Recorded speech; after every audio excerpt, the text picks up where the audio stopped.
Welcome to MatGeo classes. MatGeo classes में आपका स्वागत है। हम लोग एक ज्योग्राफी के बड़े पोर्शन की शुरुआत करने जा रहे हैं और ये है ज्योग्राफी ऑफ इंडिया, जिसको इंडियन ज्योग्राफी भी आप कह सकते हैं। ज्योग्राफी ऑफ इंडिया जो है एक बहुत ही इम्पॉर्टेंट टॉपिक है, जो सभी एग्जामिनेशन के पॉइंट ऑफ व्यू से बहुत ही जो है आपके एक तरह से इम्पॉर्टेंट हो जाता है और इससे क्वेश्चंस भी बहुत ज़्यादा आते हैं। और ये कहा जाए तो बहुत इंटरेस्टिंग भी है, क्योंकि अपने देश के बारे में हम लोग जानने की कोशिश करते हैं इसमें, और अपने देश की जो वैरायटी देश में है उन चीज़ों को जानने का प्रयास करते हैं, कोशिश करते हैं। इसलिए ये बहुत ही इंटरेस्टिंग भी है और इम्पोर्टेंट भी है। ज्योग्राफी ऑफ इंडिया में देखिए कैसे शुरुआत हम लोग करेंगे, क्या क्या चीज़ पढ़ेंगे, कौन कौन से टॉपिक पढ़ेंगे, उनको हम लोग पहले आउटलाइन कर लें, डिस्कस कर लें, और आउटलाइन करके और तब जो है हम लोग इसकी शुरुआत करेंगे पहले चैप्टर से। तो इंडियन ज्योग्राफी में सबसे पहली चीज जो आती है, पहली जो आपके इंपॉर्टेंट पार्ट होगा वो होगा location of India. Location of India का मतलब ये कि इंडिया की लोकेशन कहाँ है वर्ल्ड में। वर्ल्ड के रेस्पेक्ट में अगर हम लोग देखें तो इंडिया कहाँ पर एग्जिस्ट करता है। अब इस टॉपिक जो लोकेशन है, कहने में तो एक सिंपल सा वर्ड लगा लोकेशन ऑफ इंडिया, लेकिन इसमें सारी चीज समा जाती है। साइज क्या है, इंडिया कहां पर एग्जिस्ट करता है, इंडिया के पड़ोसी देश कौन कौन से हैं, इंडिया की बाउंड्री की लेंथ कितनी है, इंडिया की कोस्टल लेंथ कितनी है, इंडिया की बाउंड्री जो है वो कहां कहां किसको किसको टच कर रही है। ये बहुत सारे ऐसे फैक्ट्स हैं जो कि आपके वेरिएबल फैक्ट्स होते हैं, जो कि हम लोग यहाँ पर जानते हैं। तो इन सभी चीजों का डिस्कशन इसके सहारे हम लोग यहां पर करते हैं। तो एक तरह से अगर हम देखें तो जो ज्योग्राफी ऑफ इंडिया है ये एक तरह से एक बहुत ही इंपॉर्टेंट पार्ट हो जाता है और बहुत इंटरेस्टिंग पार्ट भी हो जाता है। इसमें जब हम ज्योग्राफी ऑफ इंडिया की बात करते हैं तो जब हमने ये देख लिया कि हाँ इंडिया की पोजीशन क्या है, लोकेशन क्या है, कहां पर ये जो है एग्जिस्ट करता है, राज्यों में कौन से बड़ा राज्य है, छोटा राज्य कौन सा है, किसकी सीमा किस किस देश को टच करती है, तो इस तरह के बहुत सारे फैक्ट्स हैं जिसके बारे में हम लोग जो है इसकी स्टडी करते हैं। तो बेसिकली अगर हम देखें तो बहुत सारे ऐसे पॉइंट हैं जिसको हम लोग को डिस्कस करना चाहिए और समझना चाहिए, और बहुत सारी चीजें ऐसी हैं जो हम लोग जो है एक तरह से इस टॉपिक में देखेंगे। छोटे छोटे फैक्ट्स हैं, कर्क रेखा किस किस राज्य से होकर के जाती है, सब प्रश्न बहुत पूछे जाते हैं। जो भारत का समय लिया गया है IST 82.5 डिग्री पूर्व से लिया गया है, 82.5 डिग्री ईस्ट जो है वो कहाँ कहाँ से जाता है, किस जगह से पास करता है, ये सब बहुत सारे ऐसे फैक्ट्स हैं जो हम लोगों को जानना जरूरी है। तो ये जो है आपका पहला जो टॉपिक होता है वो आपके होता है लोकेशन ऑफ इंडिया। तो देखिए ये हम सिर्फ आपको एक जनरल टॉपिक के फॉर्म में हम बताते चले जा रहे हैं, जिससे कि आप ब्रीफ हो लें कि हाँ इंडियन ज्योग्राफी में हम क्या क्या चीजें पढ़ेंगे। सेकंड टॉपिक आता है आपके physical division of India. Physical division of India. तो फिजिकल डिवीजन ऑफ इंडिया में हम लोग क्या पढ़ते हैं, सबसे इंपॉर्टेंट पार्ट ये है कि फिजिकली इंडिया में कैसे डिवीजन किया गया है। भारत के उत्तरी भाग जैसे पर्वतीय क्षेत्र है, उसके नीचे जो है मैदानी क्षेत्र है, नदियों के द्वारा बना हुआ है, फिर पठारी क्षेत्र आ जाता है, फिर प्रायद्वीपीय पठार आ जाता है, फिर आपका एक तरह से तटीय क्षेत्र है, द्वीप है। इन सब की फिजिकल स्टेटस क्या है। तो फिजिकल फीचर्स में हम लोग यही पढ़ते हैं, या फिजिकल डिवीजन में हम लोग यही पढ़ते हैं कि किस किस रीजन में क्या क्या चीजें पाई जाती हैं। और ये टॉपिक इतना इंटरेस्टिंग है कि पूरे इंडिया के बारे में आपको जानकारी हो जाती है, ये पहले दूसरे चैप्टर से खाली। तो ये आपका दूसरा चैप्टर होता है। फिर इसके बाद थर्ड जो आपका टॉपिक होता है वो एक तरह से आ जाता है छोटा सा टॉपिक होता है पासेस का, कि कौन कौन से दर्रे कहाँ पे पाए जाते हैं। तो पासेस जो है आपके इसी इंडिया के उसमें, क्योंकि जो हिमालय है, हिमालय में ही हम लोग पासेस को पढ़ते हैं, तो इसलिए जो है आपके पासेस भी वहीं पर आ जाएंगे, जो इसी का पार्ट होगा।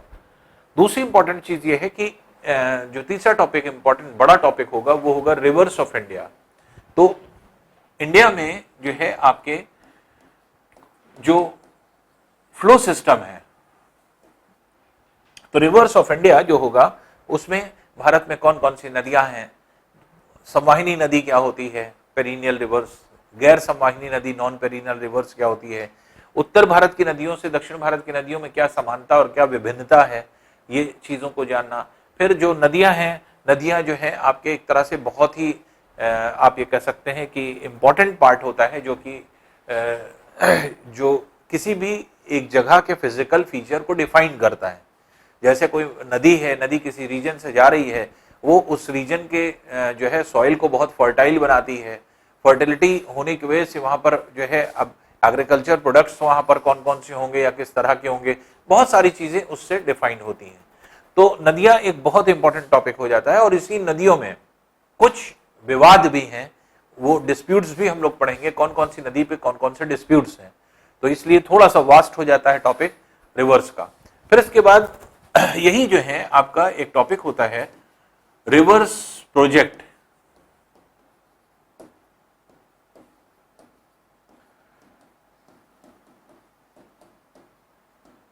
तो रिवर्स प्रोजेक्ट जो होते हैं ये क्या है, रिवर्स पर बनने वाले जो प्रोजेक्ट्स हैं, जितनी भी आपके एक तरह से बांध बने हुए हैं या कोई भी परियोजना, जिसको हम लोग हिंदी में परियोजना कहते हैं, परियोजनाओं के बारे में हम लोग पढ़ते हैं। और ये टॉपिक खासतौर से सिविल में जो है आपके पूछा जाता है, आईएएस में, पीसीएस में जब भी एग्जाम होते हैं तो उसमें आपके इसमें पूछे जाते हैं। वनडे एग्जामिनेशन में बहुत रेयर है, बहुत कम। बस ये है कि कुछ प्रमुख जो है आपके बांध हैं उनकी जानकारी आपको होना चाहिए, कुछ प्रमुख जो है परियोजनाएं हैं जिनकी जानकारी होना चाहिए, वो जो है हम लोग इस टॉपिक के जो है आपके माध्यम से पढ़ते हैं। तो प्रोजेक्ट बहुत ही इंटरेस्टिंग है। प्रोजेक्ट्स जो आपके इंडिया में लगे हुए हैं, रिवर प्रोजेक्ट्स जो हैं, वो किस किस नदी पर हैं, किसकी वजह से कौन कौन से राज्य में क्या लड़ाई है, तो ये सारी चीज जो है हम लोग यहाँ पर इस टॉपिक में पढ़ते हैं। बहुत इंटरेस्टिंग पोर्शन ये भी होता है। फिर टॉपिक आता है क्लाइमेट ऑफ इंडिया। तो अब यहां पे बात आती है क्लाइमेट ऑफ इंडिया की। तो क्लाइमेट ऑफ इंडिया में हम लोग पढ़ते हैं भारत की जलवायु के विषय में। जलवायु कितने ऋतुओं में विभाजित है, कौन कौन सी ऋतुएं भारत में पाई जाती हैं, किस ऋतु में क्या इंपॉर्टेंट चीजें होती हैं जो कि हम लोग देखते हैं। तो ये सारी चीजें जो है आपके इस टॉपिक में आती हैं। तो भारत के ऋतु जैसे ग्रीष्म ऋतु है, तो वर्षा ऋतु है, शरद ऋतु है, तो शीत ऋतु है, इन सब चीजों को की जानकारी जो होती है वो कैसे हम लोग जो है आपके एक तरह से देख पाते हैं या कैसे समझ पाते हैं। तो ये जो है बहुत ही इंपॉर्टेंट फैक्ट हो जाता है, बहुत ही इंपॉर्टेंट जो है आपके एक तरह से ये टॉपिक हो जाता है जहाँ पे हम लोग इसको पढ़ते हैं या इसको जानते हैं। तो इस तरह से अगर हम लोग देखें तो बहुत ही इम्पॉर्टेंट टॉपिक हो जाता है आपके भारत की जलवायु।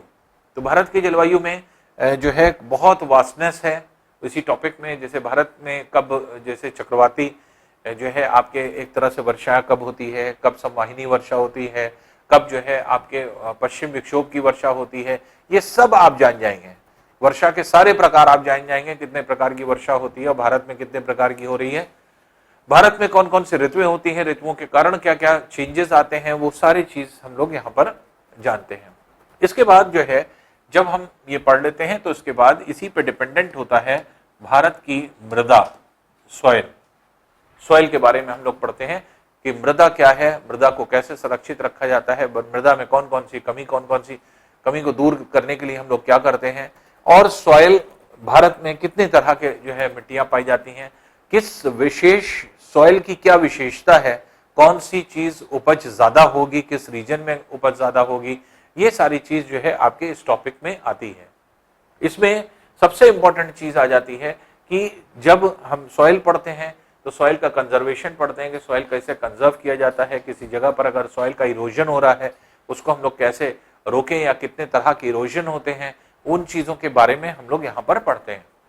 अब सॉइल के इरोजन में एक और बहुत इंपॉर्टेंट चीज आती है कि हम लोग फॉरेस्टेशन करें, एफॉरेस्टेशन, वनीकरण। तो इसलिए अब यहां पर क्या आ जाता है, यहां पर दो टॉपिक आ जाते हैं जो इससे कंसर्निंग होते हैं। एक होता है vegetations of India, vegetations of India. तो वेजिटेशंस जो है एक तरह से वनस्पतियां हैं या टाइप्स ऑफ ट्रीज आप कह सकते हैं, ये हैं जो कि आपके इंडिया में पाए जाते हैं। अलग अलग जगह पे अलग अलग क्लाइमेट भी है, अलग अलग जो है आपके पेड़ पौधे भी पाए जाते हैं। तो इसलिए वेजिटेशंस ऑफ इंडिया बहुत इंटरेस्टिंग टॉपिक है। कौन कौन से पेड़ हैं, पेड़ों की वैरायटी क्या है, या कौन सी वैरायटी कहाँ पर मिलती है, किस क्लाइमेट के हिसाब से कौन सी प्लांट कहाँ पर होते हैं, ये सब वेजिटेशंस में आते हैं। और इसी से जो है आपके कंसर्निंग होता है वन, फॉरेस्ट। अब फॉरेस्ट जब हम लोग पढ़ते हैं तो फॉरेस्ट जो है आपके एक तरह से कैसे डिफाइन होता है, कितने प्रकार से ये बढ़ता है, फॉरेस्ट को हम कैसे बांट सकते हैं, कितने तरह के वन हो सकते हैं।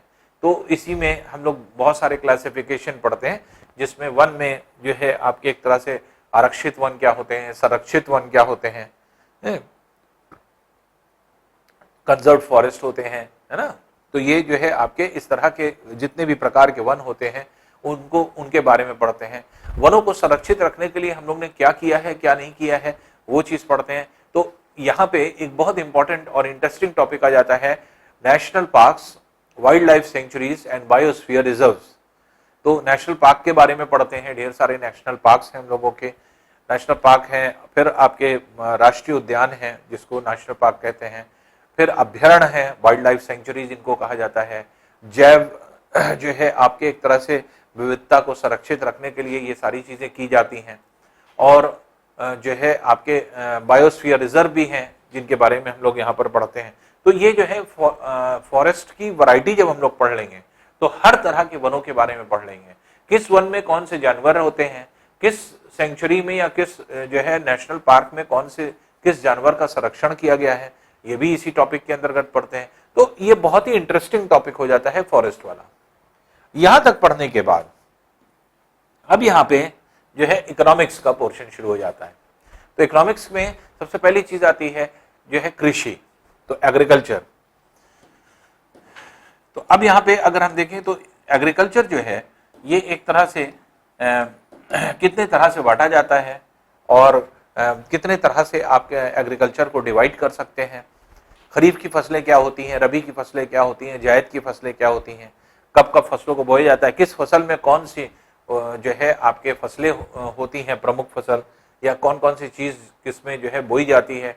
तो ये सारी चीजों के बारे में हम लोग स्टडी एग्रीकल्चर के बारे में करते हैं। इंडिया के किस रीजन में कौन कौन सी फसल सबसे ज्यादा होती है, चाय कहाँ होती है, कॉफी कहाँ होती है, आपका गन्ना कहाँ पे होता है, गेहूं कहाँ पे होता है, धान कहाँ पे होता है। तो इस तरह की जितनी भी वैरायटी है ये सब जो है हम लोग इसी में एग्रीकल्चर में पढ़ते हैं।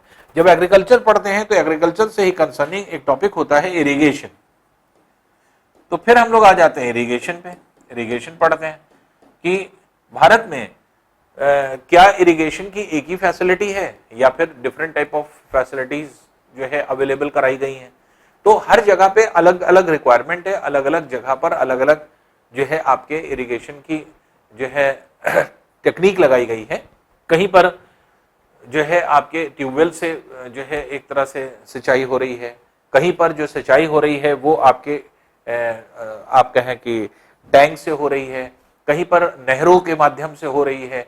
तो ये कहाँ पर किस तरह से सिंचाई हो रही है, इरिगेशन की क्या फैसिलिटीज हैं, और इसके बारे में हम लोग यहाँ पर जानते हैं इस टॉपिक में। इसको पढ़ने के बाद फिर जो है आपका इसमें और छोटे छोटे टॉपिक्स भी बीच में जुड़ते जाते हैं, लेकिन हम मेन बड़े बड़े टॉपिक को अभी हम डिस्कस कर रहे हैं। फिर इसके बाद जो है आपके यहीं से स्टार्ट हो जाता है आपके मिनरल्स ऑफ इंडिया। तो मिनरल्स में आप जैसे दो तरह के मिनरल्स पढ़ते हैं, एक मेटल्स एंड मिनरल्स के फॉर्म में होता है और एक होता है मिनरल्स जिसमें कि आपके आप ईंधन के रूप में पढ़ते हैं। तो इसलिए मिनरल्स में आपके एक तरह से मेटल्स जब हम पढ़ते हैं मिनरल्स एंड मेटल्स, तो मेटल्स में फिर हम लोग ये जानते हैं कि जो है इसका यूज क्या क्या है, कौन कौन से मेटल है, कैसे एक्सट्रैक्ट किए जाते हैं, इनके ओर क्या होते हैं, कौन सा मेटल कहाँ पे पाया जा रहा है, और उन मेटल पर आधारित कौन कौन से उद्योग हैं। तो यहीं पर इंडस्ट्रीज आ जाती है, यहीं पे इंडस्ट्रीज आ जाती है, इंडस्ट्रीज के बारे में आ जाता है। अब इंडस्ट्रीज को डेवलप करने के लिए वैरायटी ऑफ इंडस्ट्रीज आप पढ़ेंगे जैसे लौह इस्पात उद्योग इंडिया के कौन कौन से हैं इंपॉर्टेंट, कौन कौन से जो है आपके एक तरह से एल्युमिनियम आधारित उद्योग हैं, कॉपर आधारित उद्योग हैं, ये सब जो है इंपॉर्टेंट जो है आपके उद्योग हो जाते हैं जो हम लोग पढ़ते हैं इंडस्ट्रीज के बारे में। इंडस्ट्रीज पढ़ने के बाद फिर एक इंपॉर्टेंट जो है आपके पार्ट आता है इंडियन ज्योग्राफी में, वो आपके आता है कि इंडिया में जो एक तरह से एनर्जी है, क्योंकि किसी भी चीज के लिए जो है चाहे इंडस्ट्री हो या किसी भी जो है आपके घर को ही चलाना है तो हमें एनर्जी की जरूरत पड़ती है। तो एनर्जी किस फॉर्म में हमें मिलती है, क्या है, तो पहले तो मिनरल्स के फॉर्म में हम फ्यूल की बात करते हैं। तो 13th जो आपके चैप्टर हो जाएगा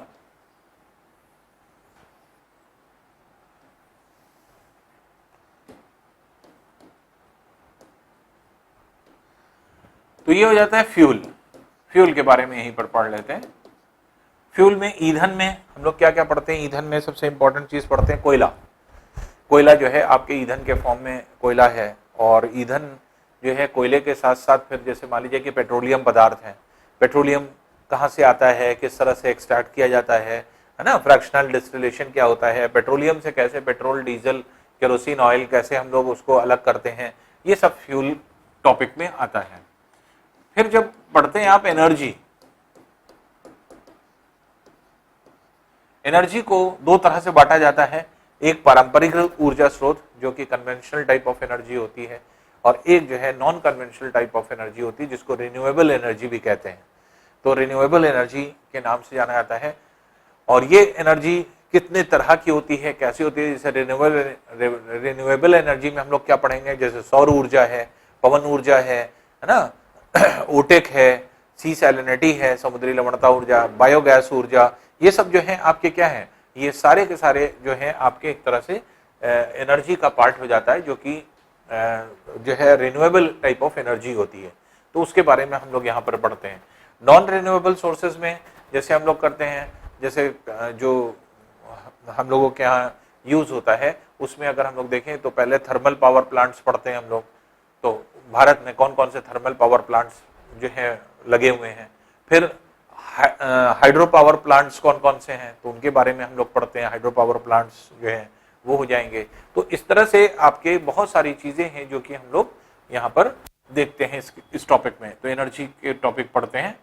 एनर्जी पढ़ने के बाद फिर जो है आपका टॉपिक होता है ट्रांसपोर्ट।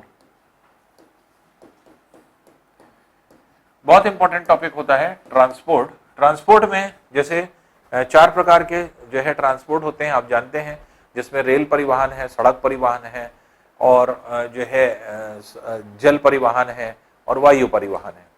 तो वायु तो बहुत सच बहुत इंपॉर्टेंट नहीं है, और ना ही उससे कंसर्निंग कोई क्वेश्चन बहुत ज्यादा पूछे जाते हैं, लेकिन सड़क परिवहन भी इंपॉर्टेंट है, रेल परिवहन भी इंपॉर्टेंट है, और सबसे इंपॉर्टेंट जो है आपके समुद्र परिवहन या जल परिवहन होता है। जल परिवहन में बंदरगाहों की विशेषताएं पढ़ते हैं, सीपोर्ट्स पढ़ते हैं, इसलिए ये बहुत इंपॉर्टेंट हो जाता है। तो इसलिए इसमें जो है आपके जैसे जो आपके एक तरह से जितने भी जैसे रेलवेज है, रोडवेज है, फिर आपका वाटरवेज है और एयरवेज है, ये चारों के बारे में जो है डिटेल वे में हम लोग इस टॉपिक में पढ़ते हैं। तो ये ट्रांसपोर्ट का टॉपिक हो जाता है। फिर इसके बाद हो जाता है ट्राइब्स। तो अब यहीं से जुड़ जाता है दूसरा टॉपिक ह्यूमन ज्योग्राफी। ये ह्यूमन ज्योग्राफी का पार्ट हो जाता है। तो जब ट्राइब्स पढ़ेंगे, ट्राइब्स तो वर्ल्ड ट्राइब्स भी यहीं पर पढ़ते हैं।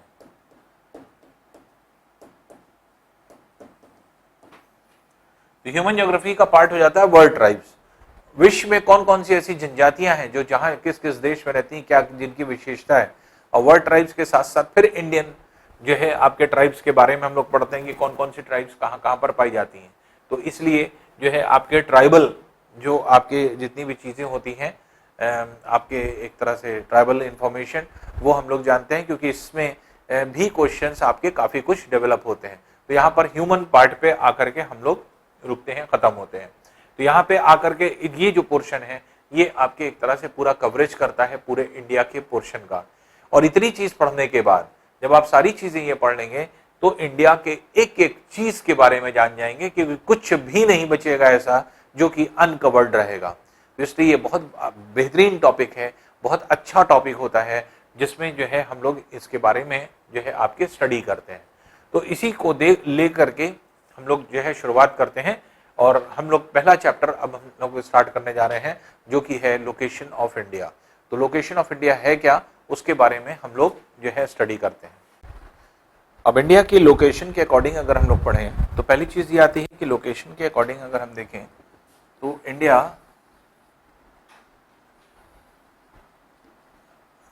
ये है विषुवत रेखा, इक्वेटर। इक्वेटर के ऊपर जो हिस्सा होता है वो होता है नॉर्दर्न हेमिस्फीयर, उत्तरी गोलार्ध। इक्वेटर के नीचे जो हिस्सा है वो है दक्षिण गोलार्ध, सदर्न हेमिस्फीयर। जैसे ग्लोब को अगर हम देखें तो ग्लोब बीच में ये होता है इक्वेटर, ये इक्वेटर लाइन है जो बीच से ऐसे होकर के जा रही है। इसके ऊपर का जितना पार्ट है ये सब नॉर्दर्न हेमिस्फीयर है, और इसके नीचे का जितना पार्ट है वो क्या है, वो आपके सदर्न हेमिस्फीयर है। तो पहली चीज, इंडिया क्योंकि आपके नॉर्दर्न हेमिस्फीयर में आता है, इसलिए इंडिया की पोजीशन कुछ इस तरह की है कि 0 डिग्री के अपर साइड आता है, इसलिए हम ये कहते हैं कि ये नॉर्दर्न हेमिस्फीयर में है। और देशांतर में अगर आप देखेंगे, लैटिट्यूड्स में देखेंगे तो 0 डिग्री लैटिट्यूड आपको पता है कि इंग्लैंड के ग्रीनविच से हो करके जाता है, और इंडिया की पोजीशन कुछ ये है। तो अगर गोलार्ध के हिसाब से अगर हम देखें तो 0 डिग्री के ऊपर है, इसका मतलब नॉर्दर्न हेमिस्फीयर है, और 0 डिग्री के पूर्व में है, 0 डिग्री देशांतर लॉन्गिट्यूड के पूर्व में है, ईस्ट में है, इसलिए ईस्टर्न हेमिस्फीयर में है। तो ये ईस्टर्न हेमिस्फीयर हुआ और नॉर्दर्न हेमिस्फीयर हुआ।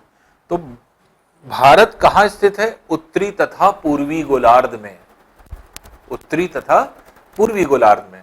तो भारत उत्तरी तथा पूर्वी गोलार्ध में स्थित है।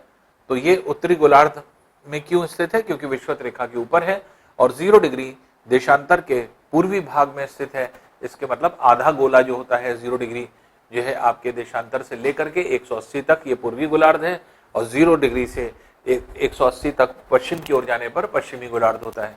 तो भारत उत्तर तथा पूर्वी गोलार्ध में स्थित है। ये जो है इसकी लोकेशन हो गई इंडिया की। अब जब हम इसकी बाउंड्री बनाएंगे तो हम ये कहेंगे कि इंडिया के नॉर्थ से कोई ना कोई लैटिट्यूड जाएगा, जो कि कुछ डिग्री कुछ मिनट नॉर्थ होगा। इंडिया के साउथ से जो जाएगा वो भी कौन होगा, वो भी कुछ डिग्री कुछ मिनट नॉर्थ ही होगा, क्योंकि नॉर्दर्न हेमिस्फीयर में है ना। जब नॉर्दर्न हेमिस्फीयर में है तो चाहे इंडिया के साउथ से जाए चाहे नॉर्थ से जाए, तो ये क्या है, ये कोई ना कोई डिग्री नॉर्थ, कुछ ना कुछ डिग्री नॉर्थ में ऊपर से भी टच करके जाएगा और नीचे से भी टच करके जाएगा। इसी तरह से क्योंकि इंडिया पूर्वी गोलार्ध में ही ईस्टर्न हेमिस्फीयर है, तो इंडिया के पश्चिमी भाग से जो देशांतर होकर जाएगा वो कुछ डिग्री पूर्व होगा, और पूर्वी भाग से जो होकर के जाएगा वो भी कुछ डिग्री पूर्व होगा। तो ये कंफ्यूजन ना रहे कि दक्षिण में दक्षिण होना चाहिए, उत्तर में उत्तर होना चाहिए, पश्चिम में पश्चिम होना चाहिए, और पूर्व में पूर्व होना चाहिए, ये पहला कंफ्यूजन आता है। तो भारत की सीमा, भारत के दक्षिण से जो जाएगा वो जो है क्योंकि 0 डिग्री के ऊपर है, तो 0 डिग्री के ऊपर होने की वजह से ये जो अक्षांश होगा ये कुछ डिग्री नॉर्थ कहलाएगा। भारत के उत्तर से जो जाएगा वो कुछ डिग्री नॉर्थ ये भी है, पश्चिम से जो जाएगा ये कुछ डिग्री ईस्ट है, और पूर्व से जो जाएगा वो भी कुछ डिग्री ईस्ट होगा। तो इस तरह से अगर आप देखें तो जो लोकेशन है इंडिया की वो कुछ उत्तरी तथा पूर्वी गोलार्ध में। तो उत्तरी तथा पूर्वी गोलार्ध, जिसको उत्तर पूर्व गोलार्ध नहीं कहेंगे, उत्तर पूर्व दिशा होती है, उत्तर और पूर्व के बीच की जो दिशा होती है उसको उत्तर पूर्व दिशा कहते हैं। नॉर्थ ईस्ट जो है आपके एक तरह से डायरेक्शन होता है, नॉर्थ ईस्ट हेमिस्फीयर नहीं होता। तो इसलिए उत्तर पूर्वी गोलार्ध में नहीं इंडिया है, उत्तर तथा पूर्वी गोलार्ध में, नॉर्दर्न एंड ईस्टर्न हेमिस्फीयर में इंडिया एग्जिस्ट करता है। तो कभी ये मत बोलिएगा कि भारत जो है उत्तर पूर्वी गोलार्ध में है, उत्तर तथा लगाना जरूरी है, क्योंकि उत्तर अलग है, अलग है। तो उत्तर तथा पूर्वी गोलार्ध में स्थित है। तो ये जो है आपकी इसकी लोकेशन हो जाती है। अब देखिए लोकेशन को अगर हम लोग देखें तो इंडिया, जैसे आप देखते हैं कि इंडिया की जो पोजीशन है उसमें मेनली इंडिया के इस हिस्से से लेकर के ये पूरा हिस्सा जो है आप देखते हैं यहां से लेकर के यहां तक ये टेरेस्ट्रियल बाउंड्री है, स्थल है यहां। लेकिन यहां के बाद से जो ये पूरा जो है आपके पोर्शन है, ये पूरा पोर्शन जो आपके होता है, ये सब क्या है, ये समुद्र है, सी है। तो इसलिए इंडिया का ये टेरेस्ट्रियल बाउंड्री हो जाता है और ये हो जाता है कोस्टल बाउंड्री। तो ये कोस्टल बाउंड्री के नाम से जाना जाता है। तो अब इंडिया के अगर पहले हम जो है आपके उत्तर, दक्षिण, पश्चिम, पूर्व की अगर सीमाओं को निर्धारित करें कि कौन कौन सी जो है आपके देशांतर या अक्षांश भारत की उत्तर दक्षिण जो है आपके सीमा बनाते हैं या पूर्व पश्चिम सीमा बनाते हैं, तो उसको अगर हम लोग देखें तो इसमें भारत के दक्षिण से जो होकर के जाती है रेखा, ये क्या है, ये है आपके 8 डिग्री 4 मिनट उत्तर अक्षांश। क्योंकि भारत के नीचे 0 डिग्री जा रहा है तो इसलिए 8 डिग्री 4 मिनट उत्तर अक्षांश ये प्रायद्वीपीय भारत के मुख्य जो आपके एक तरह से मेनलैंड है उसका दक्षिणतम भाग से होकर के जाता है। जबकि इससे भी नीचे जगह स्थित है कहां पे, अंडमान निकोबार द्वीप समूह में। ये इंडिया का सबसे लोएस्ट पोर्शन है। ये कितना है, ये 6 डिग्री 30 मिनट नॉर्थ पर है। तो 8 डिग्री 4 मिनट से भी नीचे है 6 डिग्री 30 मिनट। तो ये क्या है, भारत के मेन लैंड का दक्षिणी भाग ये है, जबकि पूरे भारत का अगर हम दक्षिणतम बिंदु कहें तो वो आपके ये हो जाएगा 6 डिग्री 30 मिनट पे। फिर भारत का उत्तरी भाग जो यहां से होकर के जाता है ये है 37 डिग्री 6 मिनट उत्तर अक्षांश। तो यहां से अक्षांश जा रही 37 डिग्री 6 मिनट उत्तर अक्षांश, दक्षिण से जा रही है 4 मिनट उत्तर अक्षांश। इसी तरह से भारत के पश्चिम से जो यहां से होकर के देशांतर जाता है वो है 68 डिग्री 7 मिनट पूर्व देशांतर, जो कि यहां भारत के पश्चिम से होकर के जा रहा है। अब भारत के पूर्व से जो होकर के जा रहा है ये क्या है, ये आपके है, ये होता है 58 डिग्री 57 डिग्री 25 मिनट 50 सेकंड पूर्व देशांतर। तो ये भारत की बाउंड्री हो जाती है एक तरह से, अक्षांश देशांतर जो भारत को जो है आपके बांध रहे हैं चारों तरफ से। तो भारत की दक्षिणतम जो सीमा है 8 डिग्री 4 मिनट उत्तर अक्षांश, भारत की उत्तरतम सीमा जो है 37 डिग्री 6 मिनट उत्तर अक्षांश, पश्चिम सीमा है ये 68 डिग्री 7 मिनट पूर्व देशांतर, और पूर्वी सीमा जो है ये 97 डिग्री 25 मिनट 50 सेकंड, जिसको निगलेक्ट कर दिया था। तो 97 डिग्री 25 मिनट जो है आपके एक तरह से पूर्व देशांतर भारत की पूर्वतम सीमा है। इसमें भी अगर हम देखें तो अगर हम पर्टिकुलर पॉइंट की बात करें तो भारत का पश्चिमतम बिंदु जो है ये कहलाता है राजहिर क्रीक। यहां पे ढेर सारे क्रीक हैं, तो अभी आप डिटेल वे से आप पढ़ेंगे, क्योंकि सर क्रीक डिस्प्यूट अभी जब आप पढ़ेंगे तो अपने आप आपको क्लियर होगा। तो राजहिर क्रीक जो है ये भारत का पश्चिमतम बिंदु है जो गुजरात में स्थित है। भारत का पूर्वतम बिंदु जो होता है, eastern most point, Arunachal Pradesh में पाया जाता है, इसे कहा जाता है वालांगू। वालांगू जो है इंडिया का ईस्टर्न, सबसे ईस्टर्न पोर्शन है, ईस्टर्न पॉइंट है।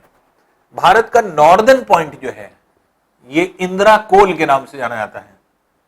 तो इंदिरा कोल जो है ये भारत का नॉर्दर्न पोर्शन है, नॉर्देस्ट पॉइंट है। तो भारत के उत्तरतम बिंदु को इंदिरा कोल के नाम से जाना जाता है। और दक्षिण बिंदु में जैसे अभी हमने आपको डिफाइन किया, दो बिंदु हैं, एक प्रायद्वीपीय भारत का दक्षिणतम बिंदु और एक भारत का दक्षिणतम बिंदु। तो प्रायद्वीपीय भारत का दक्षिणतम बिंदु अगर कहा जाए, पेनिनसुलर इंडिया का ये पार्ट पेनिनसुला है। तो पेनिनसुला आपने पढ़ा भी था। तो पेनिनसुला वो होता है, प्रायद्वीप वो होता है जो तीन ओर से जल से घिरा होता है। तो इधर Arabian sea, bay of Bengal और इंडियन ओशन, ये आपके एक तरह से ये घेरे हुए हैं इसको, पूरे इंडिया को। तो ये जो पोर्शन है ये प्रायद्वीप है। तो अगर ये कहा जाए कि प्रायद्वीपीय भारत का दक्षिणतम बिंदु, या भारत की मुख्य भूमि का, मेनलैंड का दक्षिणतम बिंदु, तो आपके ये हो जाता है 8 डिग्री 4 मिनट पर, जो कि क्या है, केप कॉमोरिन या कन्याकुमारी। तो कन्याकुमारी प्रायद्वीपीय भारत का दक्षिणतम बिंदु है, तो केप कॉमोरिन या कन्याकुमारी। लेकिन अगर हम कहते हैं कि भारत का दक्षिणतम बिंदु, तो सदर्न मोस्ट पॉइंट अगर हम कहते हैं, तब क्या हो जाता है, तब यह हो जाता है इंदिरा पॉइंट।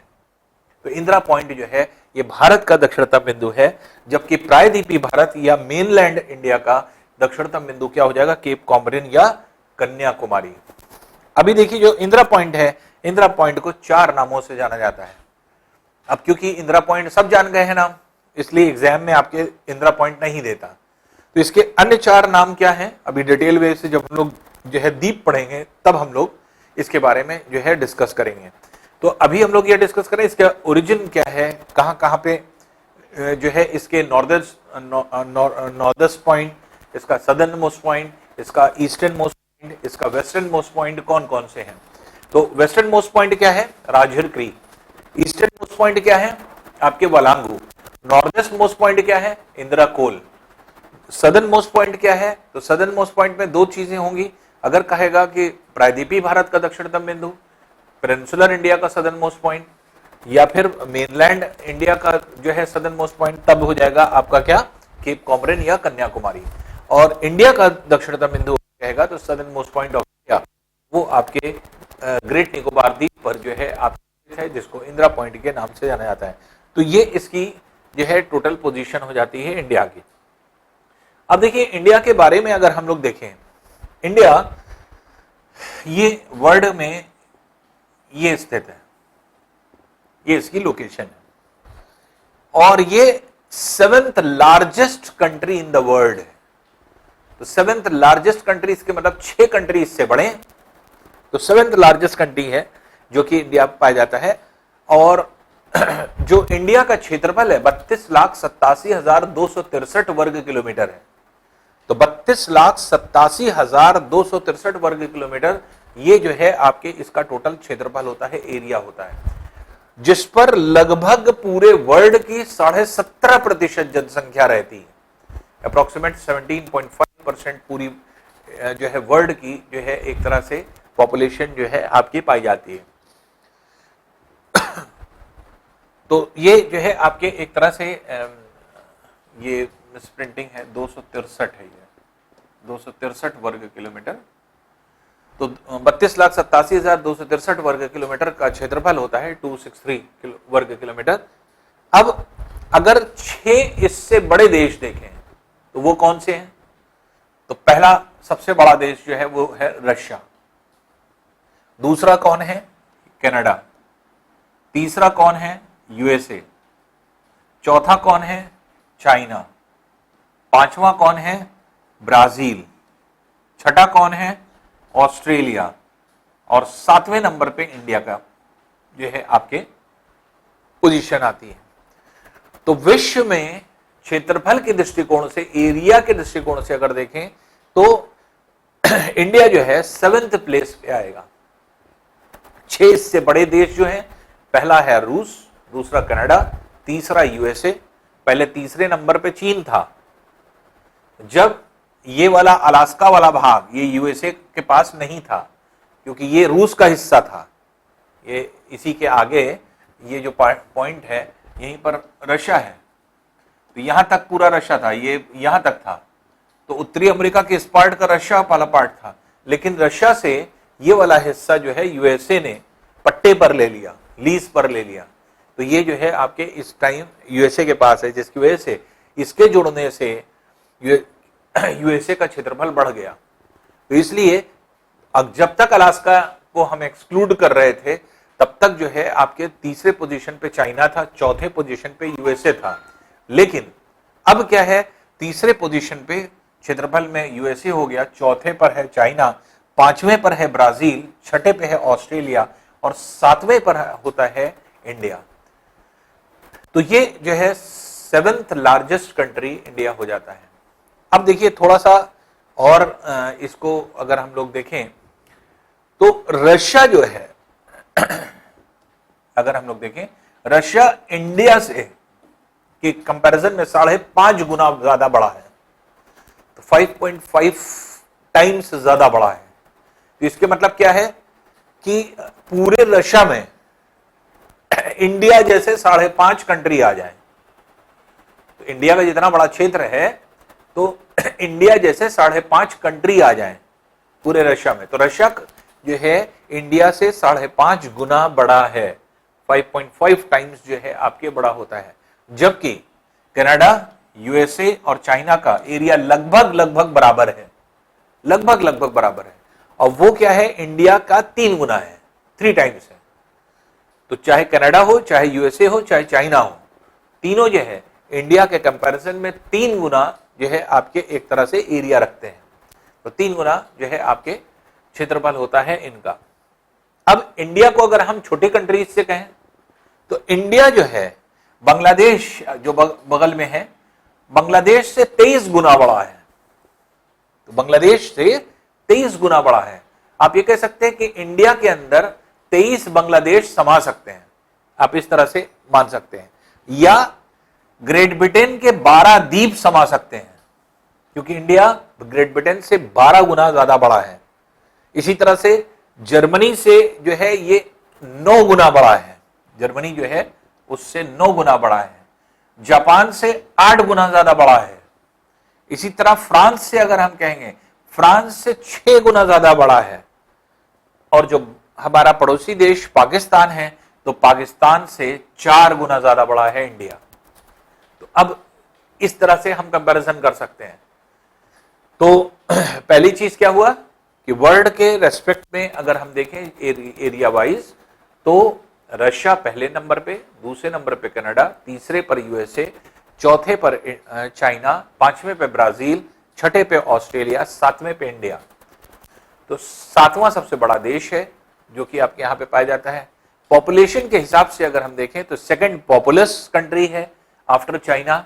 चाइना के बाद जो है सबसे ज्यादा जनसंख्या भारत में ही निवास करती है, जो लगभग 17.5% होती है पूरे वर्ल्ड की पॉपुलेशन की। और भारत जो है अगर हम देखें तो भारत से अगर हम कंपेयर करें तो भारत से 5.5 गुना ज्यादा बड़ा कौन है, रशिया है। भारत से 3 गुना ज्यादा बड़ा कनाडा, यूएसए और चाइना है। भारत खुद बांग्लादेश से 23 गुना ज्यादा बड़ा है। भारत ब्रिटेन से 12 गुना ज्यादा बड़ा है। भारत जो है आपके जर्मनी से 9 गुना ज्यादा बड़ा है। भारत जापान से 8 गुना ज्यादा बड़ा है। भारत फ्रांस से 6 गुना ज्यादा बड़ा है। और भारत जो है आपके पाकिस्तान से 4 गुना ज्यादा बड़ा है। तो इस तरह से अगर हम लोग देखें तो ये जो है आपके क्षेत्रफल के दृष्टिकोण से एरिया वाइज जो है आप इस तरह से इवेल्युएट कर सकते हैं कि इंडिया की साइज क्या है, या कितने साइज का इंडिया है, या और कंट्रीज के कंपैरिजन में हम कहां पर स्टैंड करते हैं क्षेत्रफल के जो है पॉइंट ऑफ व्यू से, एरिया के पॉइंट ऑफ व्यू से। अब भारत के राज्यों के बारे में हम आते हैं। भारत में राज्य और केंद्र शासित प्रदेश। राज्य क्या होते हैं? राज्य आप जानते हैं जो कि एक तरह से जिनके पास पूरे रिसोर्सेज होते हैं, सारी चीजें होती हैं, उनको एक राज्य का जो है एक दर्जा दे दिया जाता है। और राज्य का अगर दर्जा दे दिया जाता है जो है आपके 2 टियर गवर्नमेंट हो जाती है। 2 टियर गवर्नमेंट में स्टेट लेवल पे अलग काम होता है और जो है आपके केंद्र लेवल पे अलग काम होता है। यूनियन टेरिटरीज अगर है तो पॉलिटिकली अगर आप देखेंगे तो 2 टियर गवर्नमेंट नहीं होती। यहाँ पर मेनली जो है ये जो भी गवर्नमेंट होती है वो आपके सेंट्रल के अंडर में होती है और सेंट्रल ही एक तरह से रूल होता है, आप ऐसे कह सकते हैं। तो इसलिए जो है आपकी यूनियन टेरिटरीज जो होती हैं, क्योंकि उनको यूनियन टेरिटरीज इसलिए बना दिया जाता है क्योंकि वो अपने आप में रिसोर्सेस के पॉइंट ऑफ व्यू में सक्षम नहीं होते। आज अगर उनको हम बना दें तो उन जो यूनियन टेरिटरीज हैं वो यूनियन टेरिटरीज ना तो क्षेत्रफल में बहुत ज्यादा बड़े होते हैं, पॉपुलेशन ज्यादा नहीं होती, और उस पूरे रीजन में हो सकता है कि आपके सारे रिसोर्सेज भी ना हो। जब सारे रिसोर्सेज नहीं है तो अपने आप पर वो खड़ा भी नहीं हो सकता, उसको कहीं ना कहीं किसी ना किसी स्टेट से हमेशा जरूरत पड़ती रहेगी। जब तक कोई सेल्फ डिपेंडेंट नहीं हो जाता है तब तक उसको यूनियन टेरिटरी में ही रखा जाता है। तो इसलिए इंडिया के जो है 29 राज्य और 7 केंद्र शासित प्रदेश थे। स्टेट जो थे ये थे 29 और केंद्र शासित प्रदेश जो आपके यूनियन टेरिटरीज थे ये थे 7। तो पहले 29 थे, 7 यूनियन टेरिटरीज थे। कौन 29 थे ये देख लें। पहला था जम्मू कश्मीर, दूसरा हिमाचल प्रदेश, तीसरा पंजाब, चौथा हरियाणा, पांचवां उत्तराखंड, छठा राजस्थान, सातवां गुजरात, आठवां महाराष्ट्र, नवां गोवा, 10वां कर्नाटक, 11वां केरला, 12 तमिलनाडु, 13 आंध्र प्रदेश, 14 उड़ीसा, 15 छत्तीसगढ़, 16 मध्य प्रदेश, 17 पश्चिम बंगाल, 18 झारखंड, 19 जो है आपके बिहार, 20 उत्तर प्रदेश, 21 सिक्किम, 22 अरुणाचल प्रदेश, 23 नागालैंड, 24 मणिपुर, 25 मिजोरम, 26 त्रिपुरा, 27 असम और 28 जो है आपके ये हो गया मिजोरम जो कि था 28 और 29वां राज्य जो लास्ट में बना था वो था तेलंगाना, ये यहां पे बना। तो इस तरह से 29 राज्य थे। केंद्र शासित प्रदेश भी अगर हम गिने तो केंद्र शासित प्रदेशों में अगर हम देखें तो पहला था दिल्ली, दूसरा है चंडीगढ़, तीसरा दादर एवं नागर हवेली, चौथा दमन एवं दीव, फिर पांचवा जो है आपके ये था पुदुचेरी, छठा लक्षद्वीप, सातवां अंडमान निकोबार द्वीप समूह। ये 7 केंद्र शासित प्रदेश थे। कौन कौन से थे? दिल्ली, चंडीगढ़, दमन एवं दीव, दादरा एवं नागर हवेली, लक्षद्वीप, पुदुचेरी, अंडमान निकोबार द्वीप समूह, ये 7 थे। अब देखिए यहां पर क्या चेंज आया।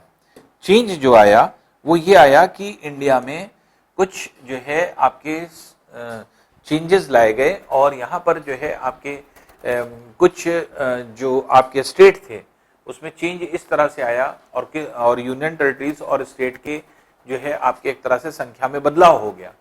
अब बदलाव क्या हो गया या किस तरह से बदलाव आया वो हम लोग देख लें। इंडिया में अगर आप देखेंगे तो इंडिया में जो जम्मू कश्मीर था ये पूरा जम्मू कश्मीर का हिस्सा था, इसे जम्मू कश्मीर कहा जाता था। जम्मू कश्मीर को 2 पार्ट में बांट दिया गया। ये पार्ट जो हो गया ये जम्मू कश्मीर हो गया। अब ये पहले पूरा जम्मू कश्मीर था, अब सिर्फ ये वाला पार्ट जो है आपके जम्मू कश्मीर है और ये ऊपर वाला ग्रीन वाला पार्ट जो है इसको लद्दाख कह दिया गया।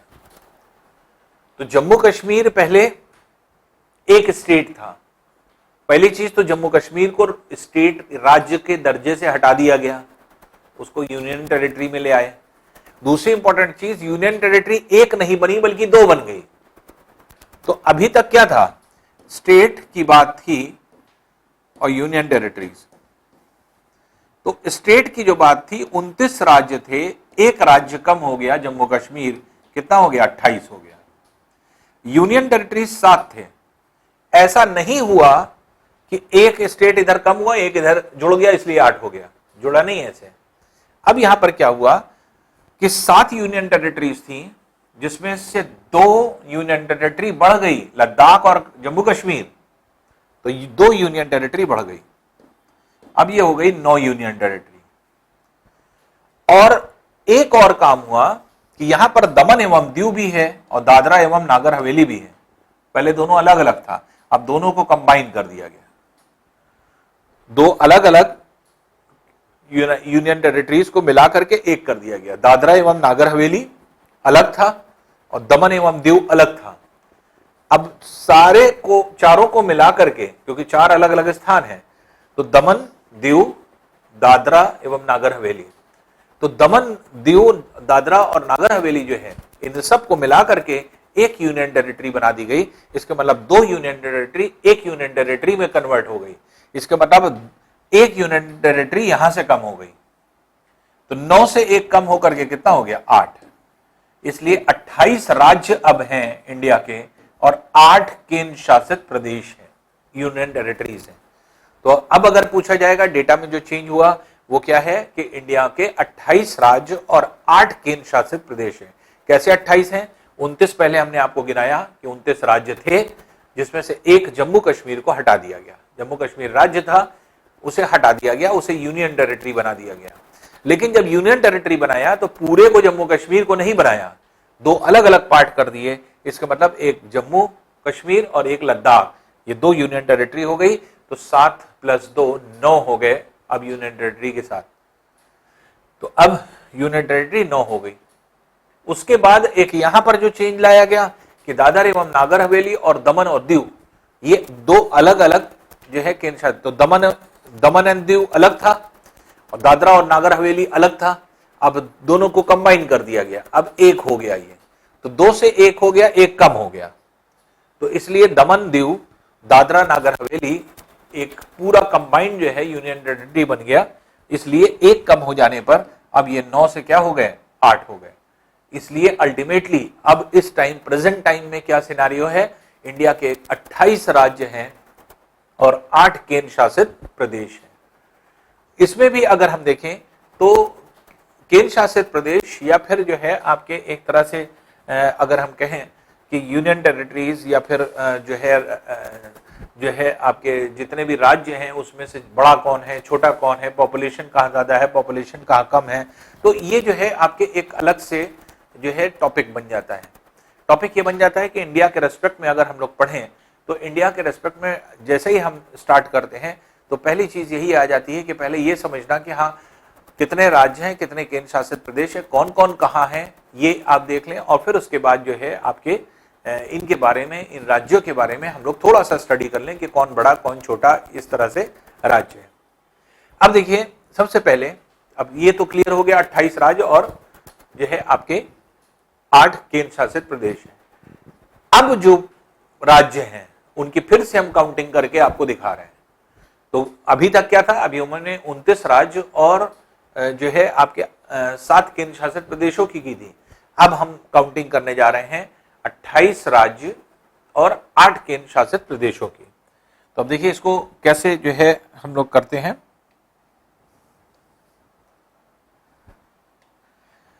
देखिए पहला राज्य हिमाचल प्रदेश, दूसरा पंजाब, तीसरा हरियाणा, चौथा उत्तराखंड, 5वां उत्तर प्रदेश, 6ठा राजस्थान, 7वां गुजरात, 8वां मध्य प्रदेश, 9वां महाराष्ट्र, 10वां गोवा, 11वां कर्नाटक, 12वां केरल, 13वां तमिलनाडु, 14वां आंध्र प्रदेश, 15 तेलंगाना, 16 छत्तीसगढ़, 17 उड़ीसा, 18 पश्चिम बंगाल, 19 झारखंड, 20 बिहार। ये हो गया बिहार तक। अब सिक्किम 21 हो गया, 22वां अरुणाचल प्रदेश, 23वां नागालैंड, मणिपुर 24वां, 5वां मिजोरम, 25वां जो है मिजोरम, 26वां जो है वो त्रिपुरा है जो कि आपके यहाँ पे पाया जाता है। फिर 27वां जो है असम हो जाता है और मेघालय जो है वो है 28वां। तो ये जो है आपके 28 राज्य हो जाते हैं जो कि यहाँ पर पाए जाते हैं। अब केंद्र शासित प्रदेश को अगर हम गिनें तो पहला केंद्र शासित प्रदेश लद्दाख है, दूसरा जम्मू कश्मीर, तीसरा दिल्ली, चौथा चंडीगढ़, 5वां दमन दीव दादरा नागर हवेली, 5वां हो गया। 6ठा जो है वो आपके पुदुचेरी है। पुदुचेरी जो होता है ये आपके 3 राज्यों में स्थित है। पुदुचेरी 3 राज्यों में स्थित है, 4 स्थानों पर है। 3 राज्य जहां जहां स्थित है वो कहां है? तमिलनाडु, केरल और आंध्र प्रदेश में स्थित है। 4 स्थानों पर है, 4 प्लेसेस पे है। कौन कौन से? तमिलनाडु में 2 जगह पे है, इसको भी क्लियर करके दिखा दें। पुदुचेरी दो जगह पे है, तमिलनाडु में, एक जगह है केरल में और एक जगह है आंध्र प्रदेश में। तो तमिलनाडु में पुदुचेरी के नाम से, कराईकाल के नाम से, केरल में माहे के नाम से और आंध्र प्रदेश में जो है यनाम के नाम से है। और फिर तो देखिए पुडुचेरी क्या है कि 4 स्थानों पर स्थित है और 3 राज्यों में है। कौन कौन से 3 राज्य में है? तमिलनाडु, केरला और जो है आपके आंध्र प्रदेश। तमिलनाडु में 2 जगह है, एक है पुदुचेरी और एक है कहां पे, जो है आपके कराईकाल।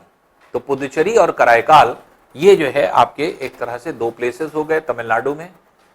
जो केरल में स्थित है पुदुचेरी, उसका नाम है माहे, माहे के नाम से जो है स्थित है। और आंध्र प्रदेश में यनाम नाम से, तो यनाम के नाम से जाना जाता है। तो पुदुचेरी, कराईकाल, माहे, यनाम, ये 4 जो है प्लेसेस जो हैं, इनको कंबाइंड रूप से पुदुचेरी कहते हैं। पुदुचेरी क्यों कहते हैं? क्योंकि पुदुचेरी से ही चारों जगह का कंट्रोल होता है। पुदुचेरी मेन सेंटर है जहां से इन चारों स्थानों को कंट्रोल किया जाता है। तो ये चारों जो है आपके पुदुचेरी कहलाते हैं। और जो आपका जैसे हम लोग काउंटिंग कर रहे थे तो 5वें पे ही आया था, 6ठे पे। फिर जैसे पहले पे क्या आया था? लद्दाख, दूसरे पे आया जम्मू कश्मीर, ये यूनियन टेरिटरीज में, केंद्र शासित प्रदेशों में। तीसरे पे आया दिल्ली, चौथे पे आया था जो है आपके चंडीगढ़, 5वें पे आया था दमन, दीव, दादरा, नागर हवेली, 5वें पे हो गया। 6ठे पर जो है आपके यह आया पुदुचेरी, जो कि 4 स्थानों पर 3 राज्यों में स्थित है। 7वें पर आता है लक्षद्वीप और 8वें पर आता है आपके अंडमान निकोबार द्वीप समूह। तो इस तरह से 28 राज्य और 8 केंद्र शासित प्रदेश हो जाते हैं। तो अब क्लियर होगा आपको कि हमने 28 राज्य भी गिना दिए, 8 केंद्र शासित प्रदेश भी गिना दिए। अब इनमें से सबसे बड़ा कौन है? राज्यों में अगर हम देखेंगे तो राज्यों में सबसे बड़ा क्षेत्रफल में राजस्थान है। तो राजस्थान का क्षेत्रफल सबसे बड़ा है स्टेट में। लेकिन अगर हम यूनियन टेरिटरी की बात करेंगे तो यूनियन टेरिटरी में सबसे बड़ा लद्दाख हो गया है। तो ये लद्दाख जो है ये सबसे बड़ा हो गया है क्षेत्रफल के दृष्टिकोण से। पहले क्योंकि ये नहीं था तो फिर जो है आपके अंडमान निकोबार द्वीप समूह जो है आपके क्षेत्रफल के दृष्टिकोण से होता था। लेकिन ये क्या है कि जम्मू कश्मीर और लद्दाख के बनने के बाद लद्दाख सबसे बड़ा जो है आपके केंद्र शासित प्रदेश हो गया। यही सब आंकड़े बहुत चेंज हुए हैं इसके बनने के बाद। तो इसलिए इंडिया का जो फैक्ट्स हैं वो बहुत सारे चेंज हो गए यूनियन टेरिटरी बनने की वजह से। फिर सबसे छोटा अगर हम कहेंगे राज्यों में, तो सबसे छोटा राज्यों में गोवा है। गोवा सबसे छोटा है क्षेत्रफल के दृष्टिकोण से। और जबकि केंद्र शासित प्रदेश में अगर आप देखेंगे तो यूनियन टेरिटरीज में लक्षद्वीप सबसे छोटा है। तो लक्षद्वीप जो है केंद्र शासित प्रदेश में है। और जबकि स्टेट में अगर हम कहेंगे तो वो क्या हो जाता है? गोवा। तो गोवा जो है आपके सबसे जो है छोटा स्टेट है इंडिया का। फिर देखिए इंडिया जो है मैक्सिमम पॉपुलेशन कहां रहती है? मैक्सिमम पॉपुलेशन उत्तर प्रदेश में। अब देखिए एक बहुत इंपॉर्टेंट और बहुत इंटरेस्टिंग फैक्ट आपको बताएं। इंडिया की जो पॉपुलेशन है, ऐसे समझिए, सेकेंड लार्जेस्ट पॉपुलेशन है जो पूरी टोटल वर्ल्ड की 17.5% है। हमने बताया कि इंडिया के रेस्पेक्ट में इंडिया 7वें स्थान पे आता है। इससे 6 बड़े देश कौन कौन से हैं? रूस है, कनाडा है, यूएसए है, चाइना है, ब्राजील है, ऑस्ट्रेलिया है। ऑस्ट्रेलिया भारत से ज्यादा बड़ा है। लेकिन आपको सुन करके एक ताज्जुब होगा, वो ये है कि ऑस्ट्रेलिया की जितनी जनसंख्या है, टोटल ऑस्ट्रेलिया की जितनी जनसंख्या है, उतनी जनसंख्या सिर्फ हमारे यहां हर साल बढ़ती है। भारत की ग्रोथ रेट जो है वो ऑस्ट्रेलिया की पॉपुलेशन के बराबर है। तो ये आपके जो है बहुत ही इंटरेस्टिंग फैक्ट है कि इसके मतलब हर साल हम लोग पूरी एक ऑस्ट्रेलिया को पैदा करते हैं। तो हर साल एक ऑस्ट्रेलिया पैदा कर रहे हैं हम लोग। तो ऑस्ट्रेलिया की जितनी जनसंख्या है टोटल जनसंख्या जितनी है उतनी हम लोग से बढ़ा रहे हैं हर साल। तो हर साल एक ऑस्ट्रेलिया पैदा हो रहा है पॉपुलेशन के दृष्टिकोण से अगर हम लोग देखें तो। इसके मतलब इंडिया की बढ़ती हुई जो जनसंख्या है ये अगर देखें तो इसमें सबसे इंपॉर्टेंट फैक्टर यही आता है कि जो ग्रोथ रेट है उस ग्रोथ रेट में अगर हम लोग देखें तो सबसे इंपॉर्टेंट चीज यही आ जाती है कि ग्रोथ रेट इसकी इतनी है जितनी कि ऑस्ट्रेलिया की पूरी जनसंख्या। इसलिए आपके ग्रोथ रेट किस कंट्री के इक्विवेलेंट पॉपुलेशन के इक्विवेलेंट को है ये पूछा जा सकता है क्वेश्चन। इसलिए इसको दिमाग में रखिए कि इंडिया की ग्रोथ रेट जितनी है या जितनी ग्रोथ होती है पर ईयर वो पॉपुलेशन किसके बराबर है? पॉपुलेशन ऑफ ऑस्ट्रेलिया के इक्विवेलेंट है, तो उसी के समतुल्य है, इक्विवेलेंट है। ठीक है। अब देखिए यूपी के ही उत्तर प्रदेश देख करके ही हमें ये फैक्ट याद आया था कि जो पॉपुलेशन है इंडिया की जो बढ़ रही है वो प्रति वर्ष उतना बढ़ती है जितना ऑस्ट्रेलिया की पॉपुलेशन। एक और इंटरेस्टिंग फैक्ट देखिए, बहुत इंपॉर्टेंट, वो क्या है? वर्ल्ड में अगर हम पॉपुलेशन को देखें तो नंबर 1 पे चाइना है,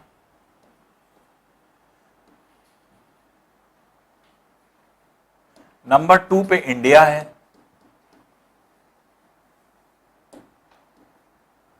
फिर नंबर 3 पे है यूएसए, नंबर 4 पे है इंडोनेशिया, फिर नंबर 5 पे है आपका पाकिस्तान, फिर 6 पे है ब्राजील, उसके बाद फिर आपके 7 पे है नाइजीरिया, 8 पे है बांग्लादेश, फिर 9 पे रशिया है। तो इस तरह से आपके इतना जाने की जरूरत नहीं है, हमारा काम यहीं पे हो जाएगा। तो अब जैसे रशिया है, फिर 10 पे मैक्सिको है ना। तो ये जो है आपके ये 1 से 10 तक का जो है आपके पॉपुलेशन है। तो पहले पे चाइना, दूसरे पे इंडिया, तीसरे पे यूएसए, चौथे पे इंडोनेशिया, 5वें पे पाकिस्तान, 6ठे पे ब्राजील, 7वें पे नाइजीरिया, 8वें पे बांग्लादेश, 9वें पे रशिया और 10वें पे मैक्सिको। अब देखिए एक बहुत इंटरेस्टिंग फैक्ट क्या है? यदि उत्तर प्रदेश एक राज्य नहीं देश होता, बहुत इंपॉर्टेंट फैक्ट, यदि उत्तर प्रदेश राज्य नहीं अगर एक देश होता तो ये वो किस पोजीशन पे आता? वो आ जाता है यहां 5वें पोजीशन पे। वर्ल्ड में 5वें पोजीशन, मतलब पाकिस्तान से ज्यादा पॉपुलेशन सिर्फ उत्तर प्रदेश की है।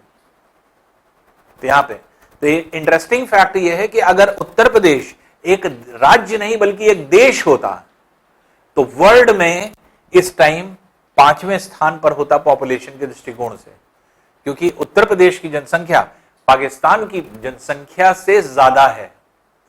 तो ये जो है आप देख सकते हैं, क्योंकि पाकिस्तान के जो है जनसंख्या ज्यादा है इसलिए 5वें स्थान पे पाकिस्तान है, तो पाकिस्तान 6ठे नंबर पे हो जाता, 5वें पर उत्तर प्रदेश हो जाता अगर उत्तर प्रदेश एक देश होता।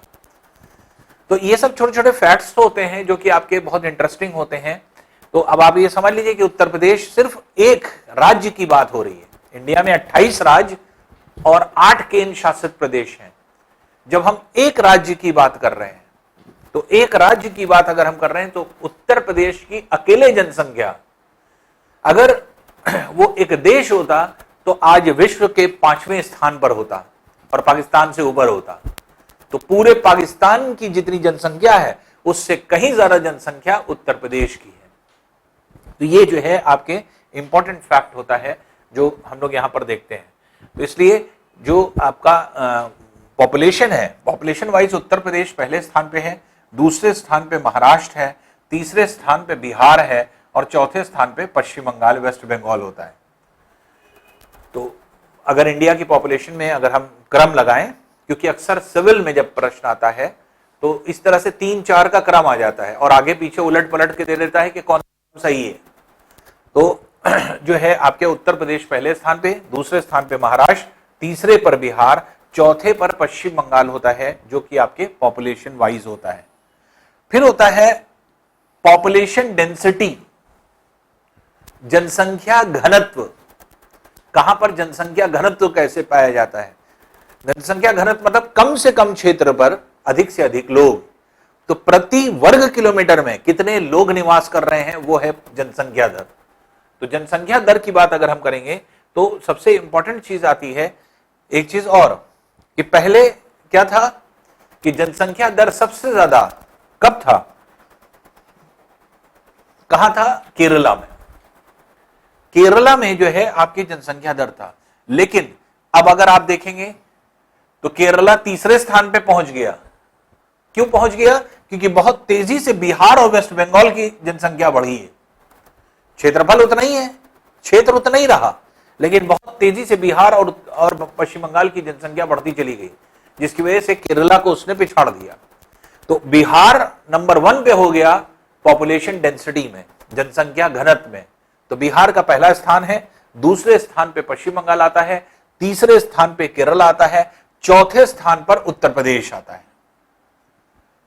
तो जनसंख्या घनत्व में उत्तर प्रदेश का चौथा स्थान है। पहले स्थान, दूसरे जो है पश्चिम बंगाल, तीसरे पर जो है आपके एक तरह से केरला है, और चौथे जो है आपके स्थान पर उत्तर प्रदेश आ जाता है। फिर मिनिमम पॉपुलेशन अगर हम देखें स्टेट में तो कहां होती है? सिक्किम में सबसे कम जनसंख्या निवास करती है, सिक्किम में, राज्यों में। और मिनिमम पॉपुलेशन डेंसिटी अगर हम कहें राज्यों में कहां पर है, तो अरुणाचल प्रदेश में।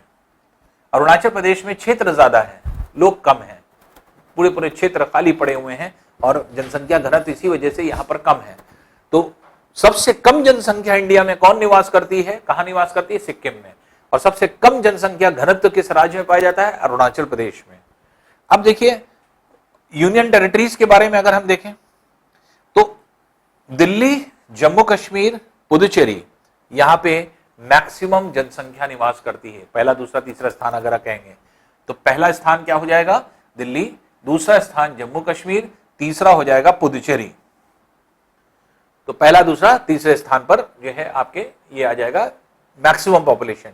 लेकिन मैक्सिमम पॉपुलेशन डेंसिटी अगर हम कहेंगे तो मैक्सिमम पॉपुलेशन डेंसिटी में दिल्ली पहले पे है, दूसरे पर चंडीगढ़ आ जाएगा। जनसंख्या घनत्व बहुत ज्यादा है, लोग वहां बहुत ज्यादा हैं, क्षेत्र बहुत कम है। तो दूसरे पर पॉपुलेशन में जम्मू कश्मीर है, लेकिन जब पहले पर दिल्ली है पॉपुलेशन में, दूसरे पर जम्मू कश्मीर है, तीसरे पे पुदुचेरी है, लेकिन जनसंख्या घनत्व जैसे ही आएगा तो पहला और तीसरा पोजीशन तो वही बना हुआ है, पहले पे दिल्ली और तीसरे पे पुदुचेरी है जनसंख्या घनत्व में भी, लेकिन दूसरे पर कौन आ जाएगा? जम्मू कश्मीर हटा करके चंडीगढ़ आ जाएगा जनसंख्या घनत्व में। तो जनसंख्या घनत्व तो अगर हम यूनियन टेरिटरी का देखें तो सबसे ज्यादा दिल्ली में, दूसरे स्थान जो है आपके जो है चंडीगढ़ सॉरी, और तीसरे स्थान पर पुडुचेरी जो है आपके होता है जनसंख्या घनत्व में। और जनसंख्या में पहला स्थान दिल्ली, दूसरा स्थान जम्मू कश्मीर, तीसरा स्थान जो है आपके पुडुचेरी होता है। अब यूनियन टेरिटरीज में मिनिमम पॉपुलेशन कहां रहती है, सबसे कम जनसंख्या कहां रहती है? सबसे कम जनसंख्या यूनियन टेरिटरीज में अगर देखेंगे तो वो हो जाएगी लक्षद्वीप में। तो लक्षद्वीप में सबसे कम जनसंख्या होती है, जबकि सबसे कम जनसंख्या घनत्व अगर कहा जाए तो वो है लद्दाख में। तो ये एक नया डाटा आ गया। सबसे कम जनसंख्या घनत्व अभी तक क्या था? अरुणाचल था, ये सॉरी अंडमान निकोबार द्वीप समूह था। तो राज्यों में राज्यों में अरुणाचल प्रदेश था और देशों में जो है आपके अंडमान निकोबार द्वीप समूह था। लेकिन क्योंकि इसके बनने से जो आपके लद्दाख है, लद्दाख का क्षेत्रफल बहुत बड़ा है, लोग कम रहते हैं, तो इसलिए ऐसी कंडीशन में क्या है, जनसंख्या घनत्व मिनिमम अगर कहा जाए तो किस केंद्र शासित प्रदेश में है, तो फिर उसका आंकड़ा हो जाता है लद्दाख। पहले अरुणाचल प्रदेश था, अंडमान निकोबार द्वीप समूह था, अब जो है उसकी जगह लद्दाख ने ले लिया। लद्दाख जो है आपके ये है। तो इस तरह से अगर हम लोग देखें तो जनसंख्या से रिलेटेड ये सारे फैक्ट्स आ जाते हैं।